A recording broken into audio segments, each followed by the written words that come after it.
ఓం మహాగణపతయే నమః. ఓం గురుభ్యో నమః. శ్రీ వాసవి మూలమంత్రము. ఓం హ్రీం శ్రీం క్లీం ఐం గ్లాం వం వాసవి కన్యకే మహ్యం సర్వ సౌభాగ్యం దేహి దేహి స్వాహ. ఓం కుసుమ పుత్రీ చ విద్మహే కన్యకుమారి ధీమహి తన్నో వాసవి ప్రచోదయాత్. శ్రీ వాసవి అమృతకలశం. శ్రీవాసవి కన్య పురాణగాథ 23వ అధ్యాయము. 1. ఆర్యవైశ్యులు విష్ణువర్ధనుని ఆహ్వానించుట.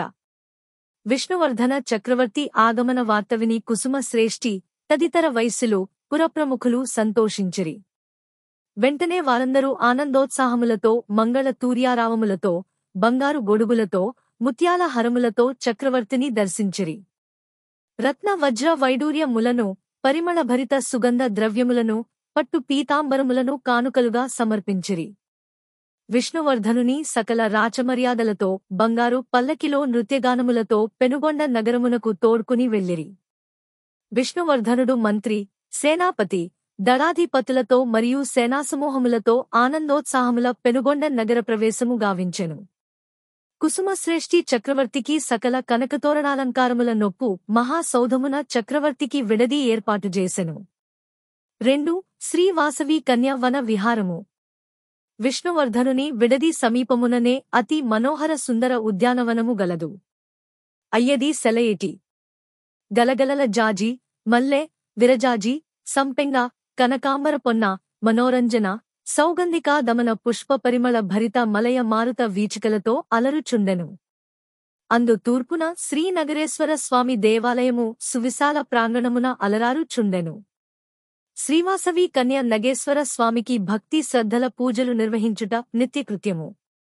అట్లు పూజాధికములు నిర్వహించి ఆ దినమున చెంతనే ఉన్న ఉద్యానవనమునందు చెల్లులతో ముచ్చటించుచూ ఆనందముగా ఆడుచూ పాడుచూ విహరించుచుండెను.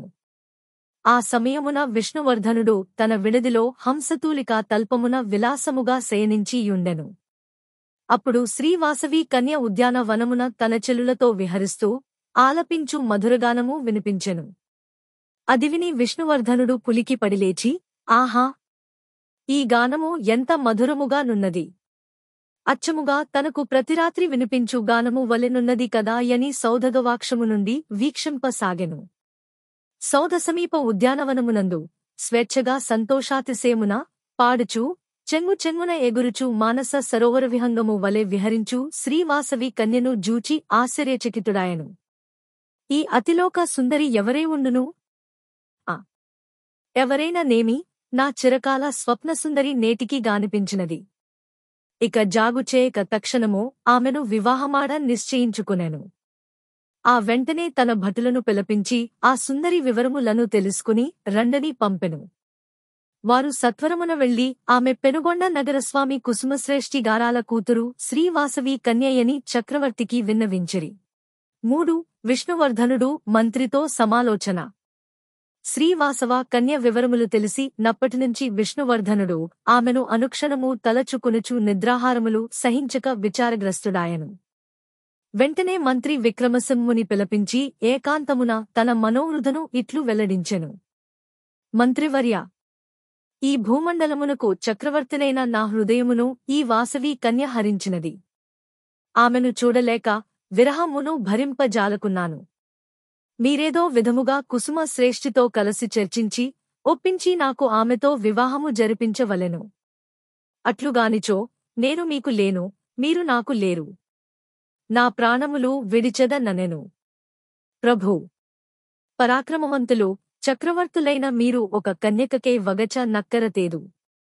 మీ ఆనందమే మా అందరి ఆనందము. నేను వెంటనే కుసుమశ్రేష్ఠితో చర్చించి ఒప్పించి ఆమెతో మీకు వివాహము జరిపించెదను. ఇదే నా శపథము. ఇందుకు సామదాన భేద దండోపాయములను సరే వినియోగించెదను. మీరిక దిగులు చెందకుడనెను. 4. మహామంత్రి కుసుమశ్రేష్ఠిని కలియుట. విష్ణువర్ధనుని మనోరథమును దీర్చు నిమిత్తము మంత్రి విక్రమసింహుడు కుసుమశ్రేష్ఠి గృహమునకు వచ్చెను. అతనిని కుసుమశ్రేష్ఠి పరమానందమున గౌరవ అతిథి మర్యాదల సత్కరించెను. అప్పుడు మంత్రి విక్రమసింహుడు, అయ్యా, మీ అదృష్టము ఏమని చెప్పుదును, నీవు ధన్యుడవు. పవిత్ర చంద్రవంశో ధ్రువుడు పరాక్రమశాలి అర్జునుని వారసుడైన మా విష్ణువర్ధన చక్రవర్తులు మీతో వియ్యమంద అభిలషించుచున్నాడు. ఇందువల్ల మీ ఆర్యవైశ్య కులము ఎంతో భాగ్యవంతమగును. చక్రవర్తులవారు మీ కుమార్తె యగు వాసవి కన్యను ప్రేమించి వివాహం మాడదలచినాడు. దీనితో నీవును చక్రవర్తికి మామవై ప్రకాశింపగలవు. ఈ విషయమును మీకు స్వయముగా తెలుపుమని నన్ను పంపినారు. ఇక ఆలస్యం మొందులకు ఆలోచనలెందులకు, వెంటనే మీ వాసవి కన్యను విష్ణువర్ధన చక్రవర్తుల కోసంగి వివాహము జరిపించి కీర్తి నొందు మనెను. ఆ మాటలు వినగానే కుసుమశ్రేష్ఠి హృదయము కోపమున కుతకుతలాడెను. అతని ముఖము ప్రచండ భానుని వలె ఎర్రబడెను. కాని దానినంతటినీ ననచుకుని ఔరా చక్రవర్తి అని గౌరవించి నందులకు ఎంత దురాలోచన గావించినాడని ఉద్రేకము నొందెను.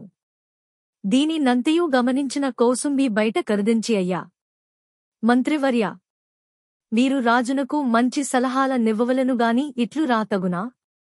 మా ఆర్యవైశ్యుల కులాచర వ్యవహారములు వేరు, క్షత్రియ కులాచార వ్యవహారములు వేరు. మాకు కులాచారములే ప్రధానములుగాని రాజ్య సంపదలు ముఖ్యముగాదు. ఇక మీరు దయచేయుడనెను. అంత మంత్రి తత్తరపాటుతో అటనుండి చక్రవర్తి విడదికిపోయి జరిగిన దానిని విన్నవించెను. ప్రభూ, మీ ముందు మన సైన్యము ముందు ఈ వైశ్యులెంత? మర్యాద పాటించి అడిగితిమి. చూడుడు ఇక దండోపాయములతో ఈ పనిని సాధించెదెను. మీరు ఏ మాత్రమూ చింతింపకుడనెను. 5 కుసుమశ్రేష్ఠి నగరస్వాముల సమాలోచన. ఈ విషయమును తలచుకుని కుసుమశ్రేష్ఠి విచారగ్రస్తుడై జరిగినదానిని తన సన్నిహితులో నగరస్వాములను రహస్యముగా పిలిపించుకుని వారికి వివరించెను. అప్పుడు పేరిశ్రేష్ఠి యను వైశ్యవృద్ధ ప్రముఖుడు నాయనలారా, ఈ విష్ణువర్ధనుడు మొండివాడు, బలోపేతుడు.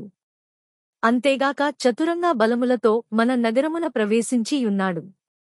ఇప్పుడు మన పరిస్థితి ముందు నుయ్యి వెనుక గొయ్యిగా నున్నది. అట్లని మనము గౌరవ బాలికగా పరమేశ్వరాంకితమైన శ్రీవాసవి కన్యను ఈ నికృష్టుడు కిచ్చి వివాహమొనరించుట సమంజసము కాదు. కావున మనమీ విషయమున ఆవేశపడక యుక్తిగా అతనిని దర్శించి మన కులాచారములను వివరించి దైవాంకిత కన్యను క్షత్రియులు వివాహమాడుట మంచిది కాదని వినయమున నచ్చజెప్పి సుముఖునిగా జస్కోనిని కార్యమును సాధించవలెను. కావున మనమందరము వారి వద్దకు వెళ్ళుదుమని తెల్ప వైశ్యులు విష్ణువర్ధనుని దర్శింప వెడలిరి. ఓం తత్సత్. 23 అధ్యాయము సంపూర్ణము. జై వాసవి.